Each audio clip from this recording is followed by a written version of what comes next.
etcétera, etcétera. Entonces son elementos que podemos encontrar en nuestro medio ambiente y que pueden afectar a nuestros pacientes. Entonces, yo mencionaba la palabra obesógenos anteriormente en el caso de la paciente que presenta sobrepeso.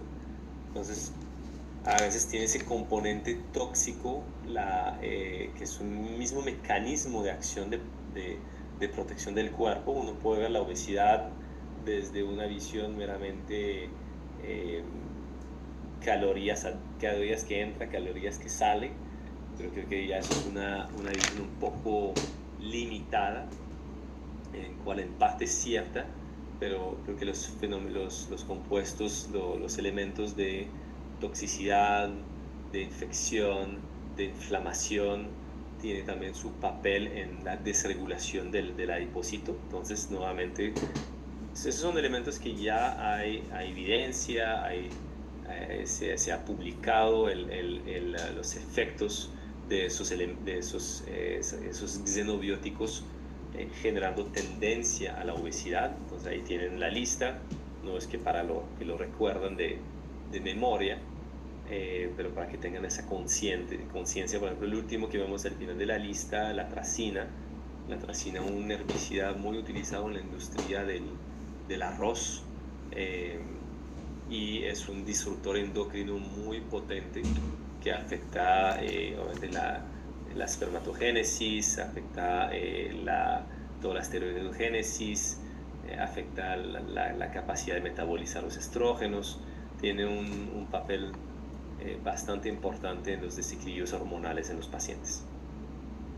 Y lo que vemos aquí es que esta paciente con esa dieta de ultraprocesados, de alta carga glicémica, vemos un elemento como el jarabe de maíz alta en fructosa, que se ha visto, que se utiliza en muchos de los alimentos procesados.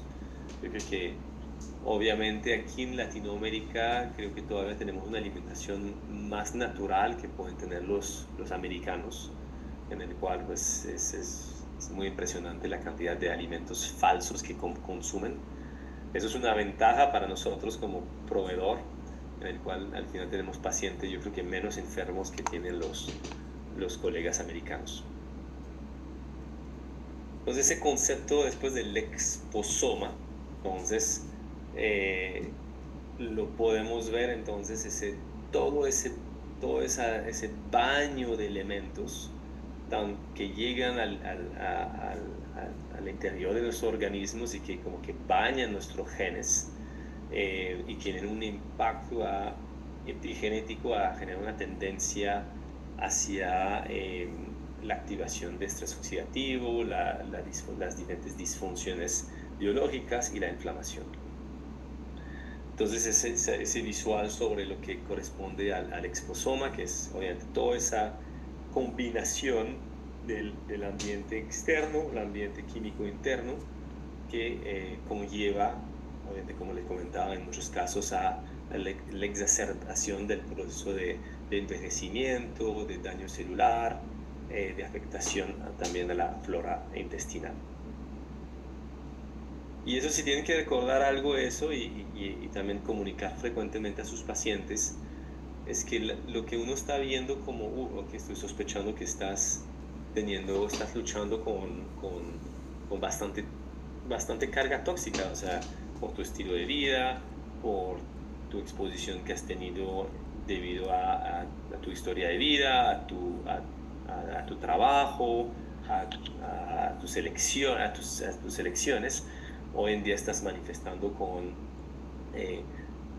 síntomas que reflejan esa carga acumulativa total elevada.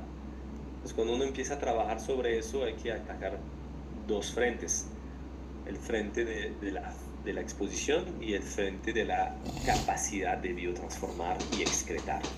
Entonces, es como si fuera una ecuación, ¿no? Entonces, si yo tengo mucha carga y poca capacidad de biotransformar y eliminar, pues voy a ir aumentando mi cantidad de toxinas. Y entonces, al contrario, si tengo esa capacidad de biotransformar y excretar toxinas, pues voy a estar dentro del rango de la homeostasis o mi capacidad de mantener los niveles. Entonces el término detoxificación se utiliza pues de diferentes maneras, es muy común utilizar esa palabra, se viene como modificando en el tiempo. Hoy hablamos más como de salud ambiental o de medicina ambiental como environmental medicine. Hablamos de términos como biotransformación, como eliminación o desintoxicación. Pues todo pueden ser sinónimos al final de cuentas, dependiendo de qué palabra es más afín con el sujeto con el que estamos hablando. Si estamos hablando con un paciente, pues utilizo la palabra de detoxificación. Si estoy hablando con un colega, estoy hablando más de biotransformación, estoy hablando de carga acumulativa total, estoy hablando, mi lenguaje cambia. Y lo que les comentaba anteriormente, recuerdan eso, es que es un proceso extremadamente activo, es también muy inducible, y ahí nos entra como otro concepto, que es el concepto de la hormesis. Las enzimas responsables de los procesos de desintoxicación, como el cuerpo es muy sabio, si yo me expongo a un poquito más de sustrato para ser eliminado, pues hay una inducción de esas enzimas, que puede ser un mecanismo muy inteligente del cuerpo, pero si no tengo los recursos para poder neutralizar el estrés oxidativo, pues voy a tener poco a poco el efecto del estrés oxidativo que conocemos como los diferentes daños que ocurren a nivel celular. Es altamente variable, que comentaba anteriormente al inicio, no son todo el mundo que presenta la misma susceptibilidad. Eso puede ser frustrante para un paciente que dice, no, pues porque en mi entorno cercano, pues yo soy muy sensible, pero pues mi esposo no lo es, o hasta mis hijos no lo son, y yo soy más sensible. Entonces se vuelve a veces también un proceso como de sanación, o entrar en paz con esa posible variabilidad. Y hoy en día, como decía, pues existen la forma de medir todo eso. Sabemos que hoy se mide el genoma por algo entre $100 y $300, y en más o menos una semana uno tiene su genoma codificado, y uno puede saber entonces si tiene más predisposición a eliminar ciertas toxinas que otras. Hay las pruebas de farmacogenómica, y digo, ahorita están en un mundo muy muy bello, porque pronto todo eso va a estar incorporado a la historia clínica electrónica del paciente. Listo, eso ya lo mencioné. Entonces, esa es una forma como reduccionista también de ver la biotransformación en una fase 1 y una fase 2. La realidad es que existe una fase 3 que existe a nivel intestinal por los enterocitos, y luego son los sistemas de eliminación por la piel, por el pulmón, por el intestino, por el riñón. Pero en primera instancia vamos a buscar entender cómo es que uno hace un proceso inicialmente pasa a través de una cierta fase que hace las sustancias más hidrosolubles, o en muchos casos los pueden llegar a activar. Eso lo vemos también farmacológicamente, lo vemos con varios elementos que son prodrogas, que necesitan que el hígado lo transformas en su forma activa para que tenga la actividad terapéutica. Pero también eso puede ser como un proceso que en ese termina siendo hasta posiblemente agresivo para el cuerpo, y necesito de una vez una fase 2, que es una fase que viene a conjugar. Entonces la conjugación es como que casi que la quelación o la unión final de un compuesto que ya se ha vuelto más hidrosoluble o más lipofílico, que para permitir al organismo excretar. Listo, entonces hay una pregunta. Bueno, a ver si ya la van a... No mencioné, no utilicé esa palabra todavía, pero pues de pronto ya con el avance que tienen. ¿En qué fase de la biotransformación hepática actúa principalmente el citocromo P450?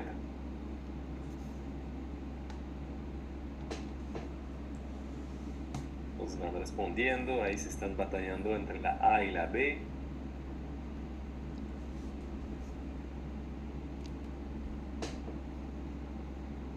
Ok, vamos a darle un quito.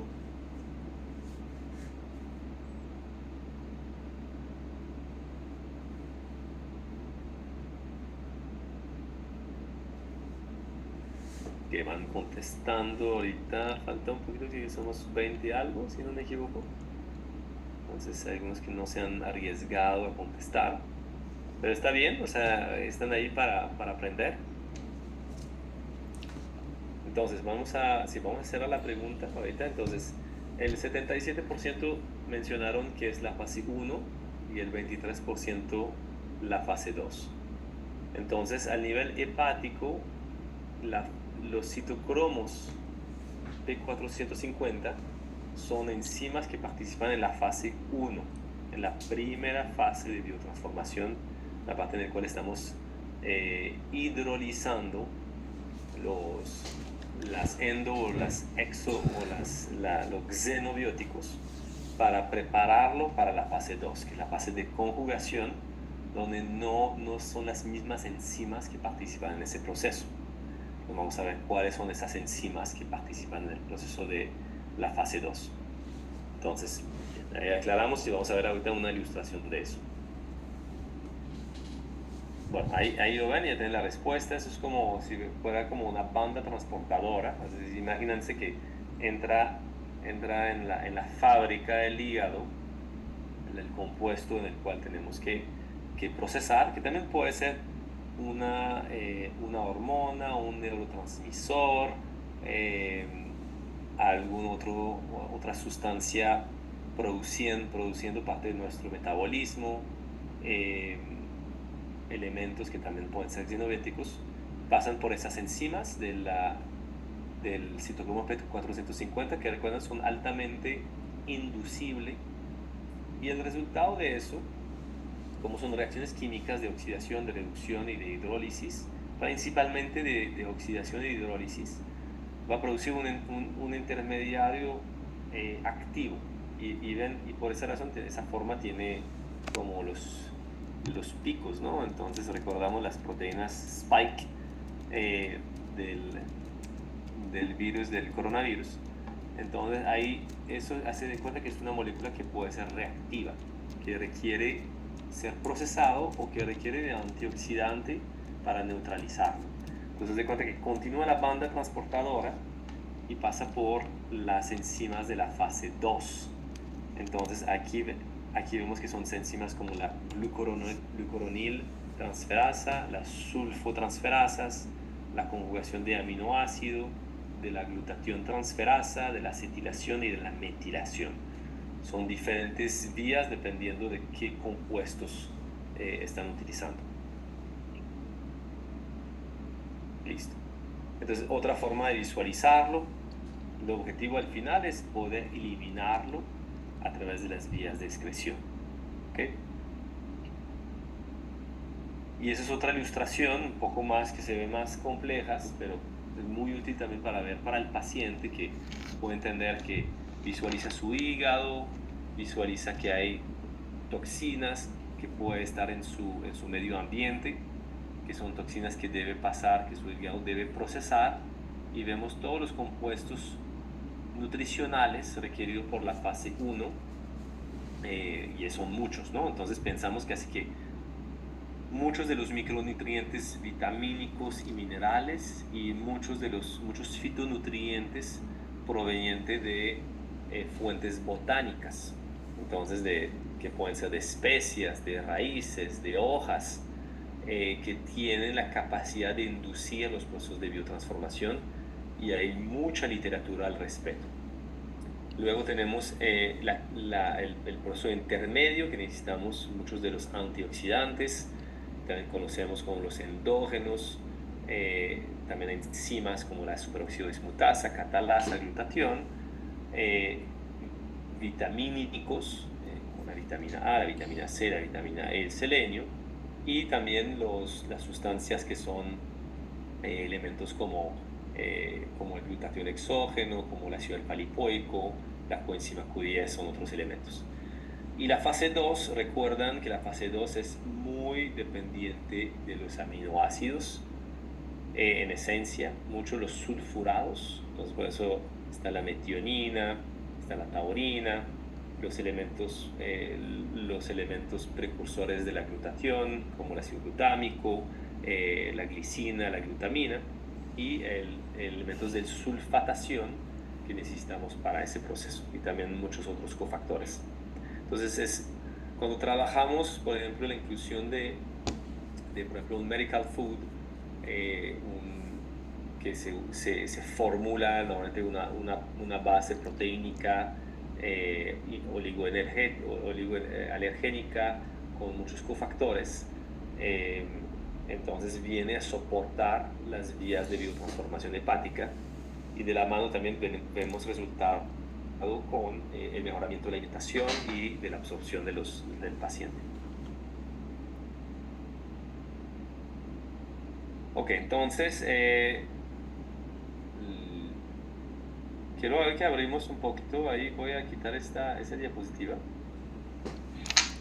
para abrir los micrófonos ahorita nuevamente. Si la alcanzaron a ver, entonces hablaba como de por qué algunos pacientes son más sensibles que otros. Entonces quiero que con lo que ya vieron lanzan ideas. Entonces, ¿por qué un paciente podría ser más vulnerable que otro? ¿Qué se le viene a la mente? Bueno, ¿será que algunos pacientes tienen una fase mucho más completa y otros o son metiladores o sea, son más lentos para hacer determinada fase, por así decirlo? Sí, lo que utilizas al final sería una mejor palabra, que son más lentos. Más lentos, sí. Más lentos, porque eso se vuelve a cuál es su genética, cuál es su capacidad de codificar esas enzimas. Existen variabilidad genética que hace que ciertos enzimas no procesan a la misma velocidad, y por ende pueden ser más susceptibles a alguna toxina versus otras. Y lo vemos a veces con los pacientes que son muy sensibles a algunos medicamentos. O sea, le dan una dosis muy baja de un medicamento si son muy sensibles, o se exponen a perfumes o a olores, y de una vez se desencadena una cefalea, un malestar, náusea. Son elementos en la historia que no hay que tener a fuerza el resultado de cómo son los genes del paciente, pero uno puede sospecharlo. Pero sí, definitivamente, desde sus antecedentes genéticos puede terminar siendo con mayor dificultad a procesarlo. ¿Alguien más quiere abrir el micrófono? No, yo iba a decir eso, lo de genética y el tiempo de exposición, ¿no? Ok, el tiempo, pues exacto, el nivel de carga que hace que abruma el sistema.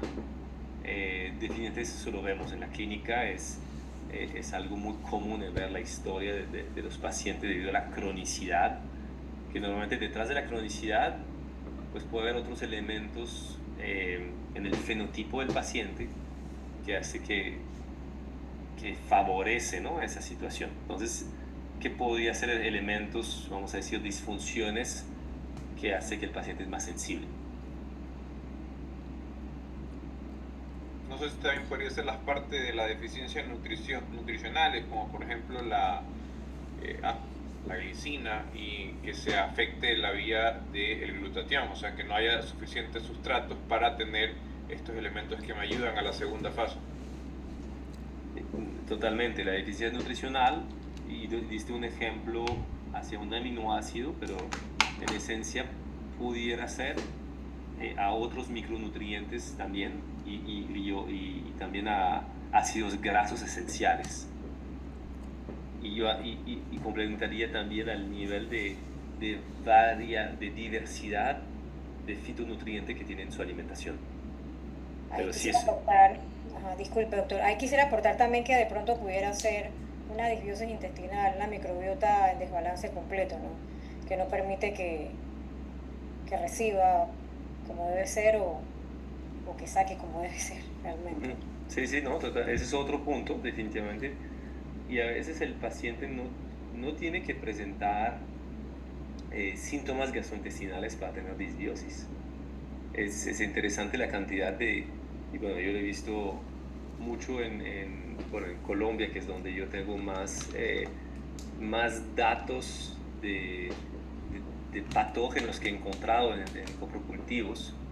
Y a veces es impresionante la cantidad de parásitos, bacterias, hongos que están presentes ahí, que también sobrecarga el sistema inmune, la inflamación. Creo que la inflamación crónica es otro punto terrenal en el terreno del paciente que hace que o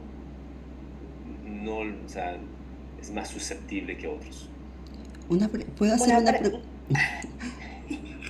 ¿Puedo hacer una preguntita? Pregunta. No, disculpe, doctora, sí. El codazo, primero es el codazo y luego la pregunta. ¿Puede darse también por interacción con medicamentos?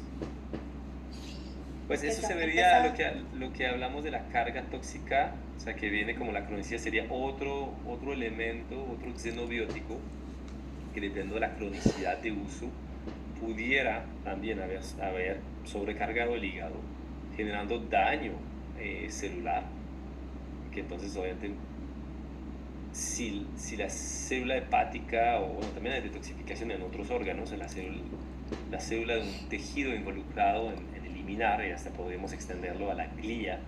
O sea, también no hemos hablado, a veces lo reducimos al hígado, pero no es así. Son múltiples sistemas involucrados en la eliminación, y uno de esos es el sistema linfático, que hace poquito yo creo que veo la edad aquí de... ¿Quién es la más joven del grupo? ¿Quién piensa que es la más joven del grupo aquí? ¿Quién tiene como menos de 30 años? ¿Alguien? ¿Nadie? Aquí todos somos veteranos, doctor. Bueno, entonces todos tenemos el mismo problema que no aprendimos en la universidad, que existía un sistema en el sistema nervioso central que se llama el sistema linfático, responsable de eliminar los desechos celulares adentro de nuestro cerebro y eliminarlos. Y como es bien activo también en el sueño profundo, que necesitamos para poder optimizar ese sistema. Entonces esos elementos a largo plazo pueden generar daños a diferentes sistemas involucrados en la... Ahí ya se están poniendo toda la edad. Eso está chistoso. Bueno, ahí después hacemos una fiesta de 40 años de todos ahí. Yo quiero hacer una pregunta, doctor. Sí. Doctor, cuando se colocan algunos sueros de tipo ortomolecular para la detoxificación hepática, veo que se generan muchas crisis reactivas o crisis curativas. Yo me imagino porque esa fase intermediaria. Y muchos médicos nos asustamos o se asustan y se quedan allí, pero no continúan con ese proceso de detoxificación de la segunda fase, que es con la aplicación de los aminoácidos, de los fitonutrientes. ¿Sería posible que esas crisis curativas es porque dejan como en una fase intermediaria de la detoxificación? Puede ser en parte, aunque yo, en mi experiencia, es más que el paciente no ha sido preparado suficiente para poder recibir de pronto ese input muy fuerte. Y normalmente, y por eso, bueno, todavía de pronto no están empezando, y verán más adelante que AMF tiene desarrollado una tabla de manejo fisiológico de las disfunciones. De pronto lo han visto por alguno de sus representantes en Nutrabiotics, que le ha pasado la información, en el cual normalmente hay ciertas disfunciones que hay que garantizar que están operando de manera adecuada primero. Entonces, por ejemplo, la parte de eliminación por la vía intestinal, la disbiosis, a veces sabes que hay que abrir otras vías de eliminación, por ejemplo, con terapias de calor como el sauna, y eso permite menor recirculación de las toxinas. Entonces eso es lo más común que yo he visto en mi experiencia, y a veces debido a que la dosis inicial es muy alta, pues el paciente reacciona.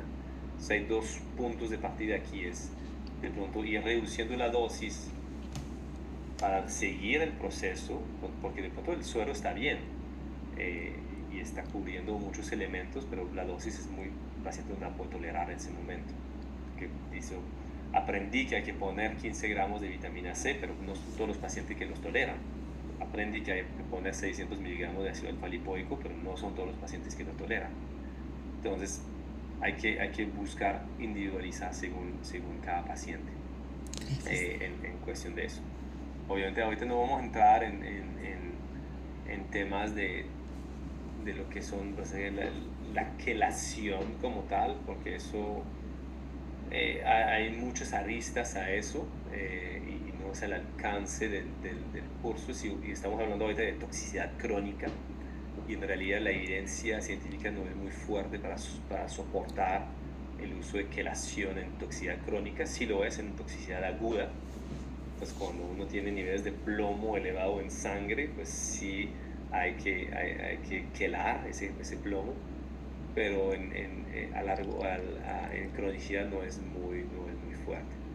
Entonces, pero muy buen punto. Entonces yo creo que aquí hemos cubierto un poco más varios de los puntos. Quería que ustedes mismos lo comentaran de lo que puede hacer con pacientes más vulnerable que otro. Entonces nombraron pues la parte genética, la parte de disbiosis, la parte de cronicidad de la carga, la parte de deficiencias nutricionales, de inflamación. Entonces puede haber más, o sea, seguramente hay más elementos.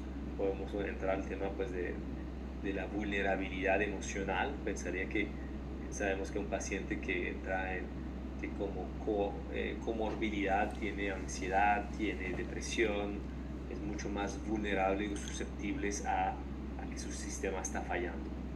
Entonces, bueno, esos son elementos para que lo tomen en cuenta con sus pacientes. Listo, entonces tengo que acelerar un poco porque me estoy demorando, pero bueno, está bien, estoy disfrutando. Espero que ustedes también. Listo, vamos a compartir nuevamente. Ok, vamos a entrar un poquito más a la parte clínica. Ahí. Pues a veces como es muy... uno le podría echar la culpa todo al estrés y todo a la toxicidad, pero al final hay que buscar patrones, ¿no? Hay que buscar tendencia. ¿En qué caso, al final de cuentas, voy a tener muy en mi radar la importancia de atacar el nodo de biotransformación? Entonces, bueno, hay varios puntos. No está en esa diapositiva, pero les voy a decir lo que yo clínicamente trato de reconocer. Entonces, para mí es tema neurológico, porque el sistema nervioso central es muy vulnerable a la toxicidad. Problemas inmunológicos, como decía, con las autoinmunidades.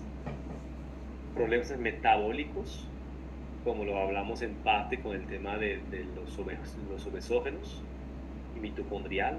Entonces, y los otros dos fuertes es problemas hormonales, por el tema que muchas de esas toxinas ambientales son disruptores hormonales, y seguramente han escuchado esa palabra anteriormente, porque sus estructuras moleculares son muy similares a los mismos anillos estrogénicos y a hormonas sexuales, y terminan teniendo actividad en receptores muy similar a las hormonas sexuales.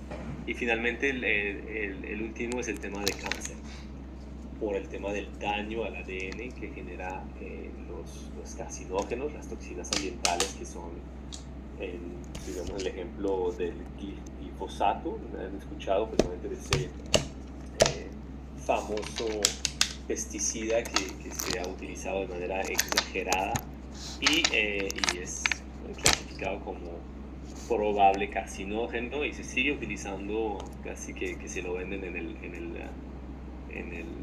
Home Depot o en el Home Center, dependiendo de se encuentra. Entonces para mí es eso lo más importante.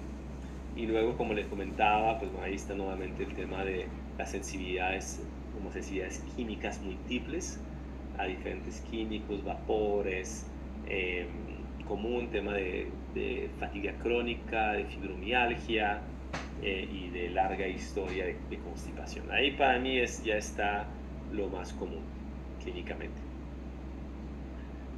Entonces ustedes obviamente van a tomar eso en cuenta y en su proceso de recolectar la información, en su historia clínica muy similar como la hacen en ese momento, siente que van a indagar un poco más sobre el exposoma, entonces en cómo está en su ambiente en casa, en el tipo de producto que se coloca, que se expone, en el trabajo, en sus hobbies, donde vive, si vive en temas urbanos, donde hay más contaminación ambiental, polución, cómo es su dieta, su estilo de vida en términos de nutrición, ejercicio, si hay algo que se está haciendo para promover las vías de eliminación. Y tenemos unos cuestionarios que son el cuestionario de síntomas médicos, que es un poco más, es un elemento, a mí también me gusta mucho el MSQ, lo utilizo mucho al principio para cuantificar el nivel de gravedad de sintomatología del paciente.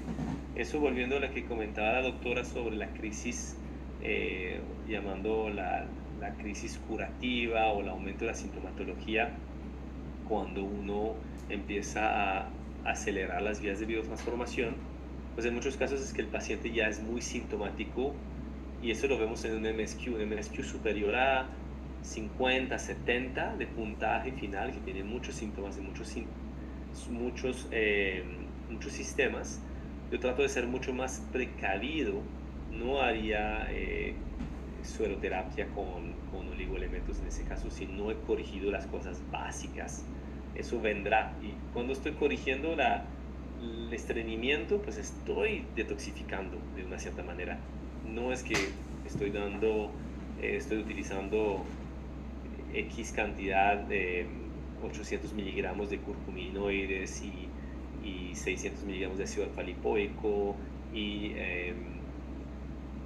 glutatión, etcétera, pero estoy ayudando a las vías de biotransformación. Y luego es el cuestionario de exposición a toxicidad, que es más específico a indagar sobre diferentes elementos en la vida del paciente. También soy yo mucho a concientizar que de pronto el paciente, ok, sí estoy utilizando, de pronto estoy calentando mi lunch en el trabajo, en el microondas y lo llevo en un cubo plástico, entonces, bueno, de pronto me estoy aumentando la exposición a plastificante por eso, el teflón, los productos de limpieza que pueden ser también tóxicos, etc. Eso es el cuestionario de exposición a tóxicos que ya tienen en su herramienta, que básicamente cubre diferentes elementos, los alimentos y el agua, el ambiente del hogar, los viajes y la recreación y también hasta la atención médica, pues que puede ser algunos tratamientos, algunos usos de fármacos o de cuidado personal que puede contribuir al aumento de la carga acumulativa total.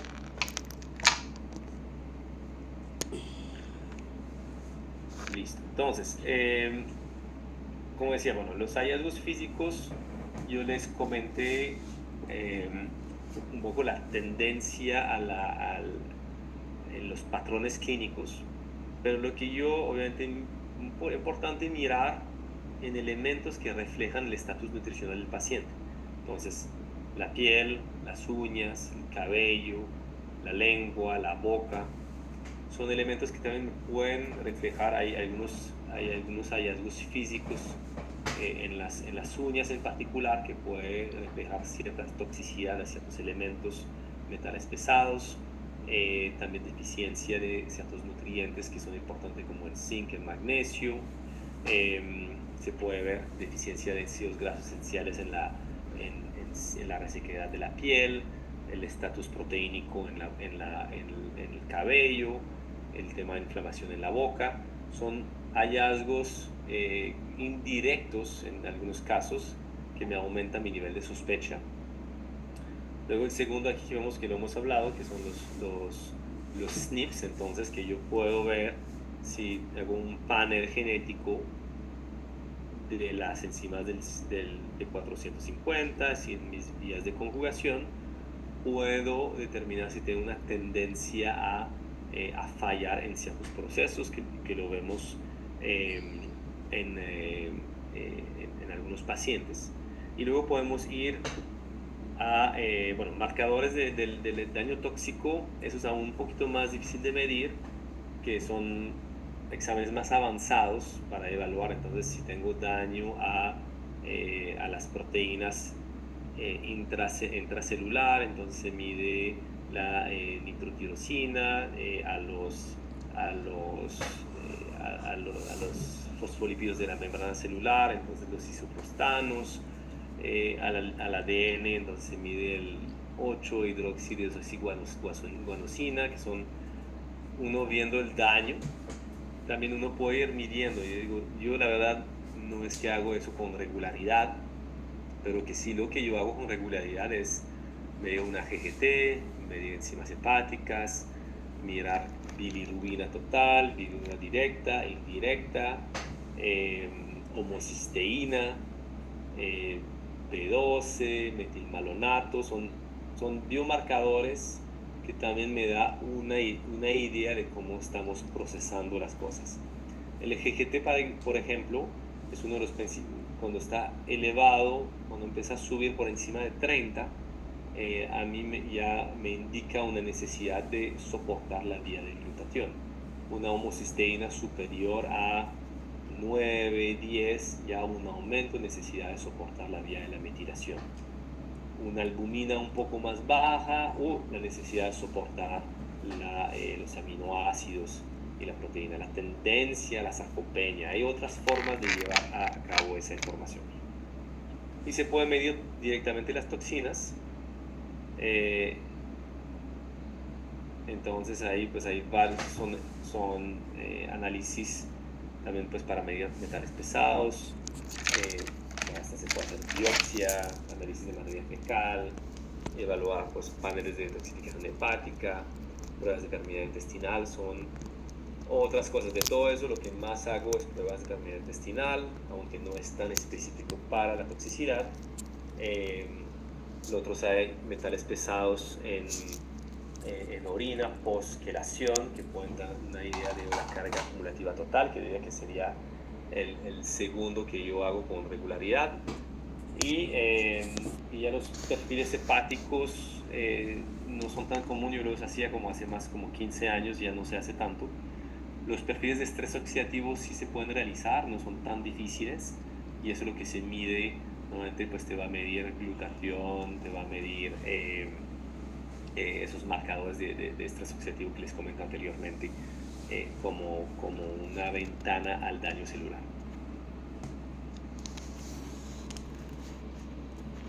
Listo. Y perfil de ácidos grasos esenciales, eso es algo que también hago con regularidad, que también lo hago siempre en temas más como cardiometabólico en esencia.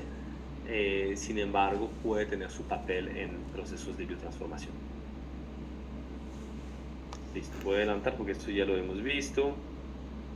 Y vamos a hacer esa pequeña pregunta y nos va a abrir la conversación sobre el tema, un tema interesante. Entonces, Laura me va a ayudar con la pregunta. Tenemos, eso lo hablamos. ¿Tienes esa pregunta, Laura, o no la tienes? No la tengo, Doc. Sería Okay. la aquí en el chat. Bueno, vamos a... Entonces vayan pensando y luego abrimos más bien que algunos contestan que piensan. Entonces, ahí tenemos cuatro respuestas. Los principios de desintoxicación de la medicina japonesa incluyen todos menos una, excepto una. Entonces, es minimizar la exposición al tóxico, mejorar la reserva del antioxidante, ayunar es la mejor opción terapéutica inicial para desintoxicar una carga tóxica o de optimizar la salud intestinal y la excreción. Bueno, vamos a dejar de compartir aquí y abrimos los micrófonos aquí a ver qué opinan.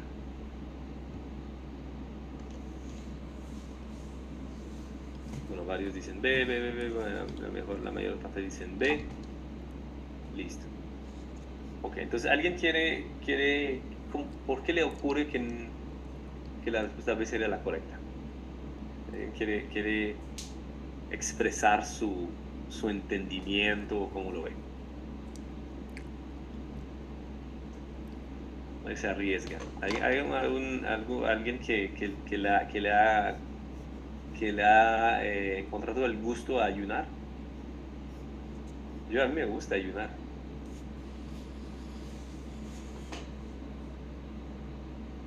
Es una muy buena herramienta terapéutica. A ver, ¿De contexto? Ajá. Sí. yo considero que ayunar es bueno, pero si de igual forma uno no retira las cargas tóxicas a las cuales está expuesto, si uno no mejora esta parte nutricional, no vamos a hacer mucho, doctor. Sin embargo, sí sirve porque yo lo he experimentado, pero de igual uno, si está en ese periodo de toxicidad, debe retirar las otras cosas. Ok. Pero mi pregunta sería que es más... Ok, Perdón, no, yo quería sigue aportar Maite. algo. Sigue Maite. También comentaban, bueno, en la charla el doctor que, o sea, sí es bueno, pero que al final del día también un ayuno puede traer deficiencias nutricionales, ¿no? Entonces, parte de lo que necesita el hígado son estos cofactores, son los micronutrientes. Entonces, es como saber si sería bueno indicarlo, porque sabemos que sí es bueno el ayuno para algunos casos, pero por esa deficiencia de micronutrientes podríamos ver si es opción o no. Ok. Yo el ayuno creo que es muy útil también, o sea, pero no es para todo el mundo. Es algo que también hay que irse preparando y una persona que no está acostumbrada a ayunar le va a ir mal y se puede descompensar y va a creer que uno lo hizo peor en vez de ayudarlo, lo empeoró. Hay que prepararse poco a poco para el ayuno. Ya.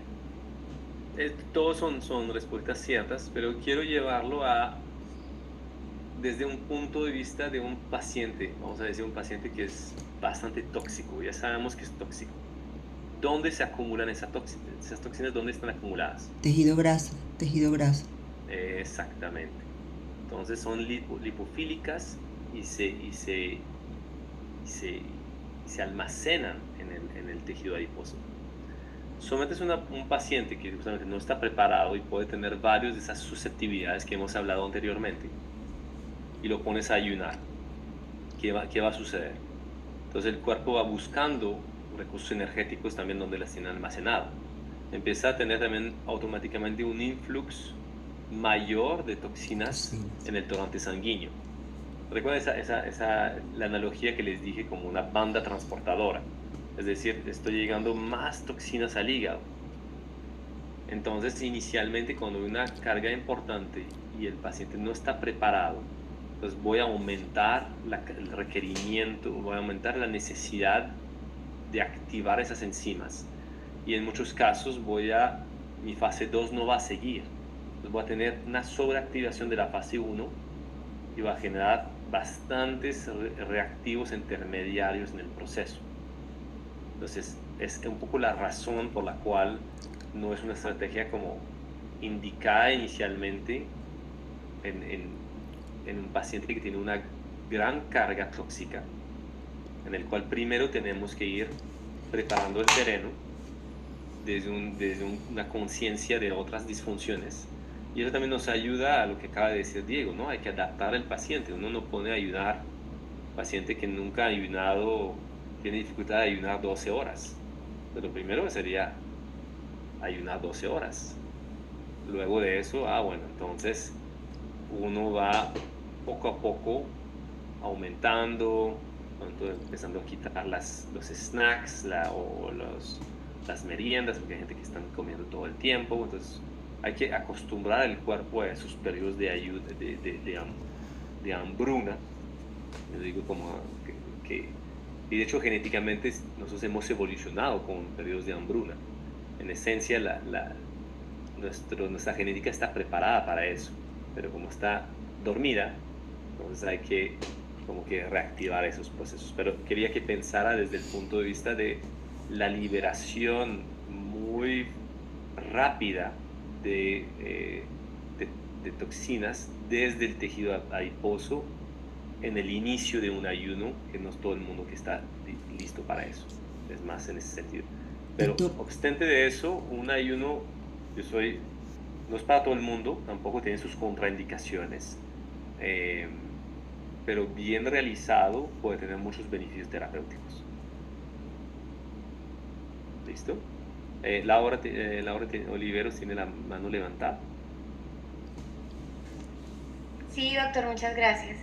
Yo sigo aquí en apuros, aprendiendo mucho, pero no se me quita lo abrumada. Pero bueno, a mí todavía me cuesta reconocer cuándo, porque o sea, para mí todos deberíamos estar en biotransformación.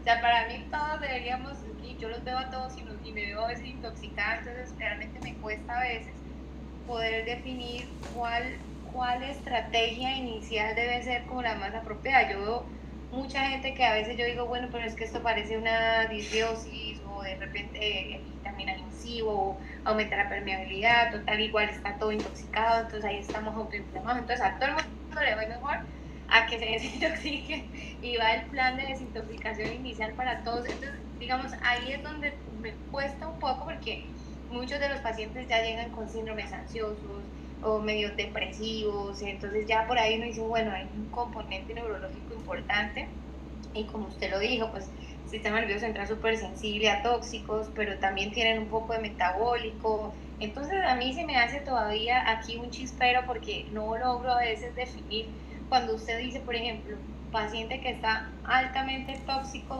no emocionalmente en su personalidad, pero altamente tóxico del todo, ¿cómo puedo? O si de pronto en su día a día y en su práctica usted dice, no, este paciente va para eso, porque como le digo, me cuesta todavía poder identificar, o sea, una dieta de eliminación o esto. Entonces, como que ese punto que usted diga, bueno, vean, esto a mí en mi día a día me ha demostrado que estos pacientes tienen que irse con este plan, digamos. Muchas gracias. No, y yo creo que lo que acabas de compartir, varios lo comparten también. Es un proceso normal de aprendizaje. Yo decía en ese ejemplo ahorita, lo relacionaba, por ejemplo, con esos 5 patrones que te comentaba anteriormente, o sea, problemas, o sea, de problemas mitocondrial que tiene que ver normalmente con obesidad, con resistencia a la insulina. Por un lado, normalmente esos pacientes que tienen una antropometría muy descuadrada, con un alto porcentaje de grasa, y veo su estilo de vida, veo la historia del paciente y digo, no, pues sí, definitivamente va a tener una carga tóxica, pero tampoco quiere decir que para mí va a ser el nodo clínico más prioritario, porque eso es un tema de acuerdo cuáles son las metas del paciente y cuál es el propósito y dónde mis intervenciones van a tener mayor cambio posible. También yo sé que puedo estar trabajando en una dieta de eliminación, pero una dieta de eliminación también tiene su impacto a ayudar los procesos de biotransformación y eliminación. Estoy bajando la carga antigénica, estoy creando conciencia alimentaria, estoy aumentando la diversidad, entonces indirectamente voy a tener ese enfoque. Entonces uno va aprendiendo de acuerdo a cuáles son las prioridades según el motivo de consulta también. Yo hago mucho esa relación entre el motivo de consulta, la historia, los patrones, y uno va determinando, entonces voy a ponerle más énfasis en este nodo versus otro. Entonces, pero eso es normal y eso lo vas ganando con la experiencia, es que nada lo reemplaza. Por eso yo siempre digo que un proceso, ustedes van a hacer en este año 2025, va a ser su año que van a hacer el diplomado. Wow, o sea, año 2025, de abril hasta noviembre. pero 2026 va a ser su primer año completo que lo van a estar haciendo, van a seguir haciendo módulos avanzados, van a seguir evolucionando, van a tener más experiencia. Y en la realidad, yo que lo he visto, o sea, ahí varía, ¿no? Como en un rango entre 18 a 36 meses es donde ya uno va realmente empezando a dominar el tema, a tener Diego menciona como la intuición, ¿no? A veces uno dice, no, estoy viendo a mi paciente, yo me voy por ahí. Yo me voy por ahí porque es, o sea, mi gut me dice que es por ahí que tengo que manejarlo, o sea, pero claramente si tú ves una tendencia a un paciente que empiezas a mirar, obviamente con problemas metabólicos, con síndrome metabólico, con dislipidemia, y que tiene todos los parámetros mal a nivel hepático y hígado graso, etcétera, pues de pronto tu prioridad va a ser el enfoque de transporte, cardiometabólico, trabajar un plan cardiometabólico, ciertos elementos más enfocados a ese aspecto, porque es la prioridad. Pero pues si ves un paciente en algún momento que eso tiene una tendencia a problemas cognitivos, neurodegenerativos, pues sí vas a ir considerando diferentes aspectos en el tema, pero ya combinando historia, examen físico, paraclínicos, es donde empieza a armar el rompecabezas. Entonces, espero que mi respuesta no te enredo más. No, muchas gracias, muchas gracias. Listo. Voy a seguir ya para que vamos acercándonos a ahí la última recta. Gracias por nuevamente su atención, pero ya vamos avanzando. ¿Qué quiero poner aquí? Eso ya lo hemos hablado bastante como pilares, también no quiero repasar eso. Eso también lo hemos hablado, pues que obviamente eso va a ser importante, ese aspecto de la salud intestinal, que lo hemos visto con la paciente que presenta estreñimiento, sobrepeso, una mala alimentación, altamente lo más probable es que tiene bastante fuente de xenobióticos. Y yo voy a hablar un poco yo les hablaba de la fase, hemos hablado del rol del microbioma y el rol de la fase 3. Entonces, el punto que tienen que saber es que en un estado disbiótico suele pasar que uno aumenta de la producción de una enzima producida por el microbioma que se llama la beta-glucuronidasa. La beta-glucuronidasa, que vamos a ver, creo que está a continuación, hasta se puede medir, como lo vemos acá, en examen de heces. Entonces aquí está el marcador, ¿no? Beta-glucuronidasa, en el cual se encuentra elevada. Entonces es muy fácil de entender. Esto es una asa, entonces unas tijeritas que vienen a cortar el grupo glucuronil que el hígado entregó en su fase 2 para poder eliminar una toxina. Entonces la toxina hubo su fase 2 de glucuronidación, llegó a la bilis, se excretó en el tracto digestivo, y ahí hay la presencia de alto nivel de beta-glucuronidasa. La beta-glucuronidasa va a hacer que va a volver a cortar el grupo glucuronil y hay una recirculación enterohepática nuevamente que vuelve a exponer las células a las toxinas ambientales, las toxinas en ese caso que se recicló, y aumenta el posible daño. Entonces eso para que lo toman en cuenta, en parte el rol de la microbiota es en parte por eso, y es un elemento que está bien estudiado, bien documentado, hay buena evidencia, se puede medir, es reproducible y todo. Y lo otro es la fase 3, es una fase más pues de enterocitos, que ahora no vamos a tocar al detalle, pero nos recalca también nuevamente la importancia de la fibra soluble, de los ácidos grasos de cadena corta, de la integridad de la barra de los enterocitos, de la hidratación, etc.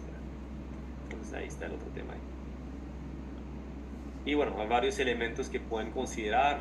Tocamos rápidamente el tema del sauna. A mí me gusta mucho la terapia, las terapias de choque entre sudoración y baños de frío. Entonces son una herramienta para estimular los procesos de eliminación. También hay ciertas plantas que tienen cierta capacidad de quelación, como es la clorela, y otras algas que también pueden ser utilizadas en ese sentido. Elementos como el NAC, glutatión, ácido L-palipoico, y hay otros agentes quelantes sistémicos que también se puede llegar a utilizar, como DMCO o DMPS, que son elementos que ya requieren un poco más de aplicación de protocolo, de seguimiento del paciente. No es el alcance de entrar en detalle sobre eso ahorita, pero en caso de utilizarlo, pues que contemplan que también van a quelar micronutrientes, especialmente minerales como el calcio, magnesio, el zinc, selenio, y hay que reponer esos micronutrientes. Rápidamente sobre los colágogos y los coleréticos, que son elementos importantes también para que la bilis funcione mejor. Plantas que se utilizan con eso, berberina, café. Por eso, pues, por ejemplo, los enemas de café, si algunos lo han experimentado o lo han utilizado con sus pacientes, son una herramienta muy interesante para aumentar el flujo biliar y también la producción de glutatión intrahepático. Otras plantas como cúrcuma, cardomariano, taurina, diente de león, alcachofa, son otros elementos de plantas que pueden ser útiles en ese caso. Después el paciente también con remoción de la vesícula biliar, o tiene estasis al nivel de la bilis. Y eso pues es muy clave, no podemos hablar suficiente, que es sobre todo el tema de los antioxidantes. Primero la alimentación, los colores, los carotenoides, los pigmentos, los polifenoles, los terpenos. Todos esos elementos son clave para que funcione adecuadamente el proceso de biotransformación. En su kit, no lo hablamos mucho en el AFMCT, lo menciono que existe, y es mucho más. Y bueno, ahorita la pauta, de pronto, para que sepan, en noviembre vamos a hacer los módulos avanzados. El módulo avanzado de biotransformación se llama de salud ambiental, donde vamos a entrar más en detalle en el plan de detoxificación específico para eso. Entonces la invitación, eso va a ocurrir en noviembre, entre el 12 y el 17 de noviembre, presencial en Bogotá y híbrido por los que no pueden asistir presencialmente. Bueno, ahí está todo el plan. Listo, eso ya les comentaba anteriormente. Quiero llegar un poco a la parte de tratamiento para discutir apoyo nutricional. Voy a pasar esa pregunta, creo que ya lo saben. Los inductores, hay inductores de la fase 2 que son interesantes. Por ejemplo, los derivados de los crucíferos o los glucosinolatos. Entonces son compuestos químicos ricos en azufre, que tienen un papel muy importante en los procesos de biotransformación de hormonas sexuales en particular. Uno es el indol 3-carbinol, o extractos de brócoli, o el DIM, que es otro, el indol metano, que vienen también en la fase de biotransformación guiar la metilación de esos compuestos hacia vías que son protectoras. Es todo dependiendo de cómo se está pegando o en qué carbono se está pegando la conjugación, que así que una sustancia será lista para ser eliminada, o más bien de pronto con un cierto riesgo de producir daño. Entonces lo entraremos, luego eso se ve un poco más a fondo en el módulo hormonal, donde empezamos a ver los vías de biotransformación de las hormonas sexuales. Y los elementos como ácido elágico, que es rico en la granada, en la cereza, especialmente en los frutos rojos fuertes, y las catequinas de té verde, que son unos polifenoles muy beneficiosos en el té verde. Eso pues también los mencioné.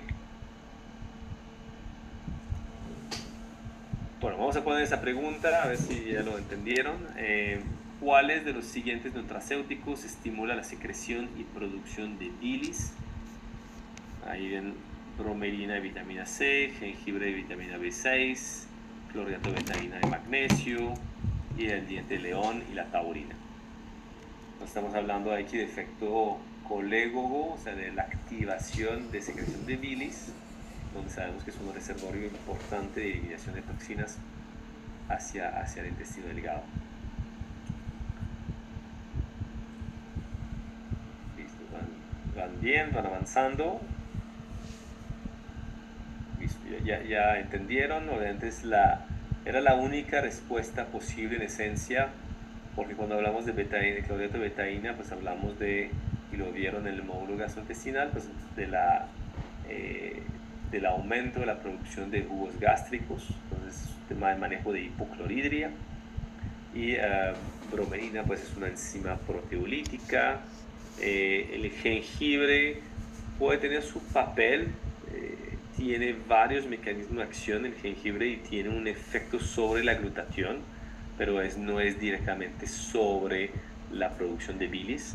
Pero el jengibre puede ser algo útil, también parte de alimentos o también en ese caso extractos a incluir en el nutracéutico. Un ejemplo de eso es los palos de México, es el glutaceón mexicano de Nutrabiotics, que tiene, además del S-acetilglutatión, tiene un extracto de jengibre, más de selenio, B2 y B3, para venir a soportar eso. Es una edición más enfocada a la normatividad mexicana, pero pues tiene ese valor agregado.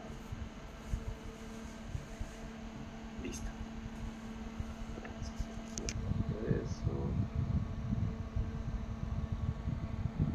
Bueno, ahí tienen, pues eso lo tienen también en su recordatorio de las dosis. No es que tenemos que entrar en detalle ahorita de eso. Otros nutrientes que aumentan la metilación, eso es un fenómeno importante y lo verán más en fondo en el módulo cardiometabólico, porque es donde ahí se entra más en el ciclo de la metilación, o el reciclaje de la homocisteína, donde vemos elementos como el metilfolato, el metilcobalamina, la betaína, la fosfatidilcolina y el SANI, que son elementos que vienen a reciclar la homocisteína y por ende proveer más grupos metilos para ser utilizado. Bueno, entonces eso es como las consideraciones finales y a ver, después vemos las últimas preguntas que quedan.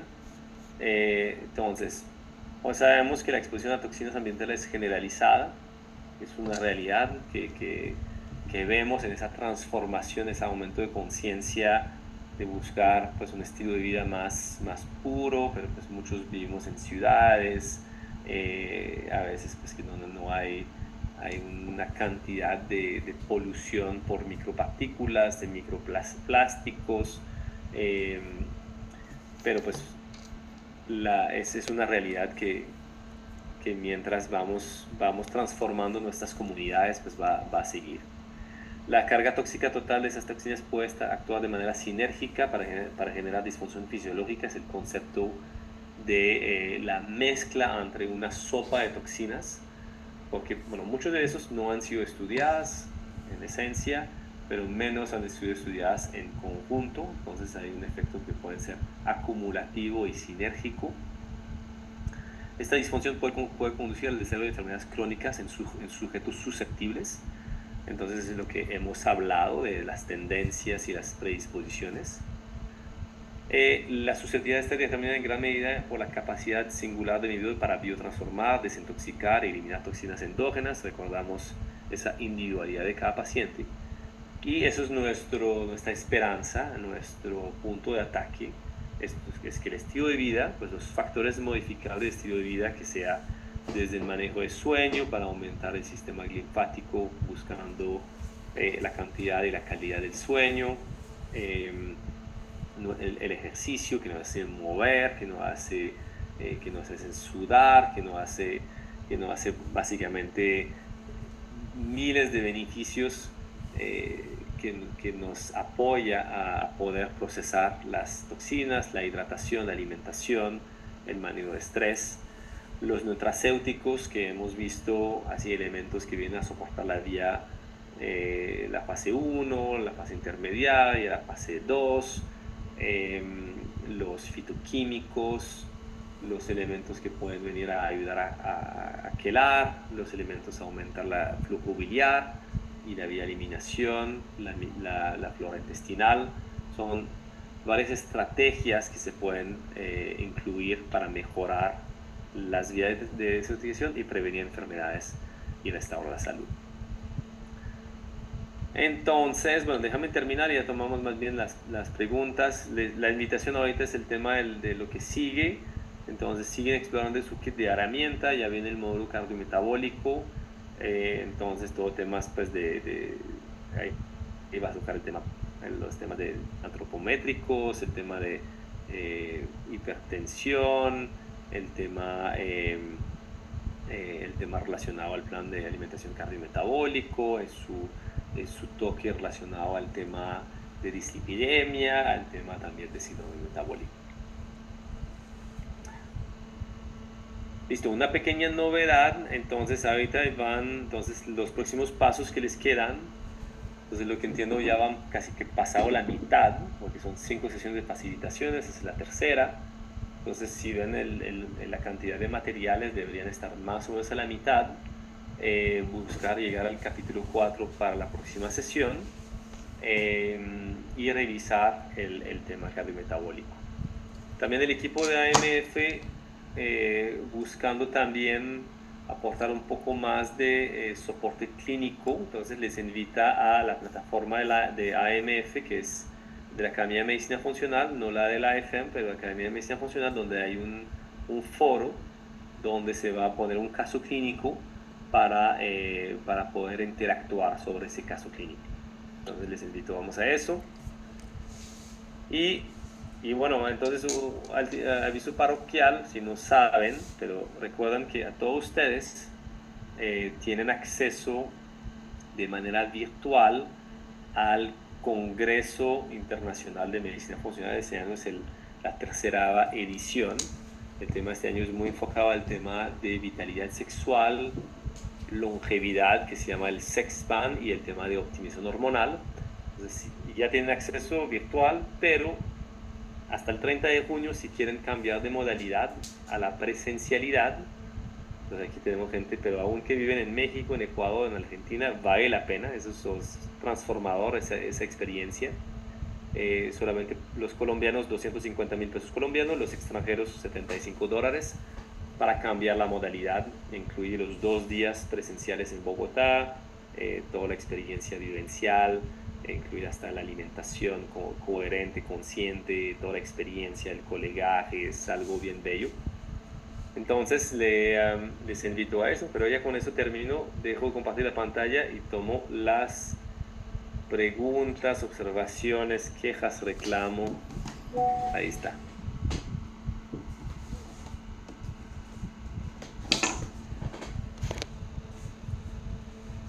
Yo tengo una pregunta. ¿Qué se hace con el estreñimiento crónico que no mejora tomando fibra? Como que todo el tiempo tienes que tomar, pues todo el tiempo, no todos los días tienes que tomar pastas. Bueno. Ya. Muy buena pregunta de Jacqueline, que también te felicito desde tu especialidad médica, hacer ver la apertura de, por ejemplo, en el caso tuyo oftalmóloga, de tener como esa visión más grande, que es un beneficio muy grande para tus pacientes, y para nosotros siempre es muy rico contar con especialistas que tienen ese interés. Entonces, obviamente, lo que es común en este caso es, obviamente, la hidratación. A veces los pacientes no se hidratan bien, entonces no lo mencionaste, por eso pues lo quise agregar. El tema de fibra, a veces piensan que están llegando a la fibra, pero no están llegando a la fibra. Entonces, en este caso yo busco 45 gramos de fibra diario. Entonces es otro factor importante a adicionar.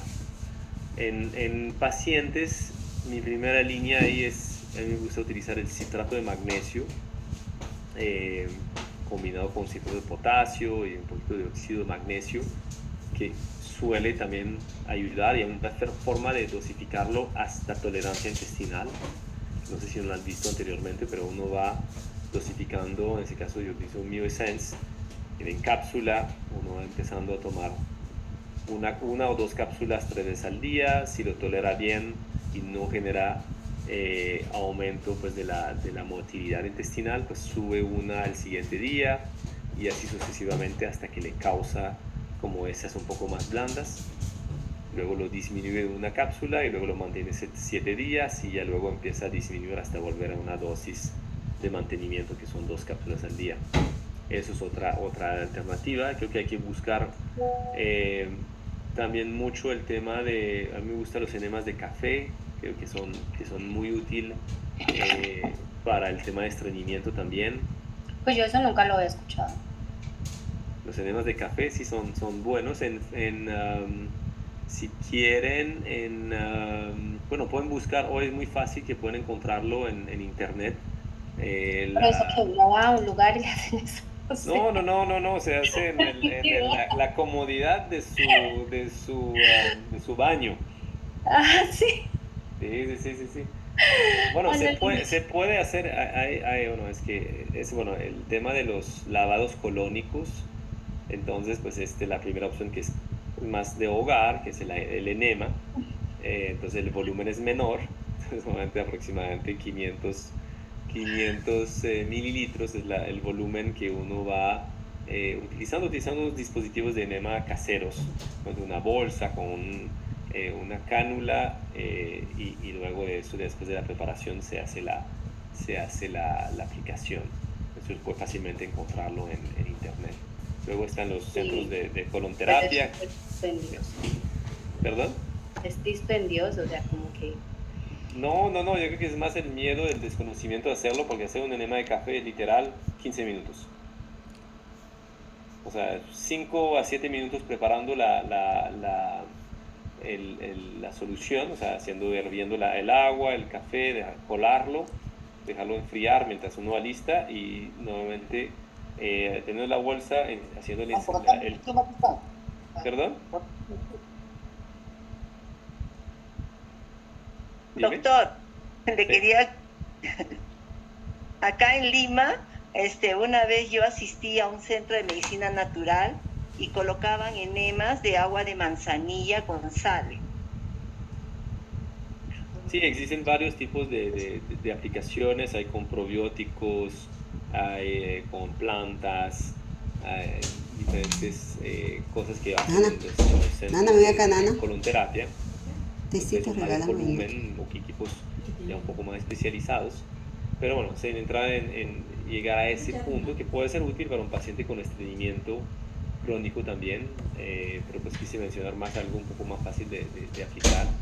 Sí, porque hacer un enema, pues cada cuánto, o sea, eso no es tan... Un enema de café se puede realizar una vez a la semana aproximadamente. Entonces es sumando, entonces asegurando que se trata bien.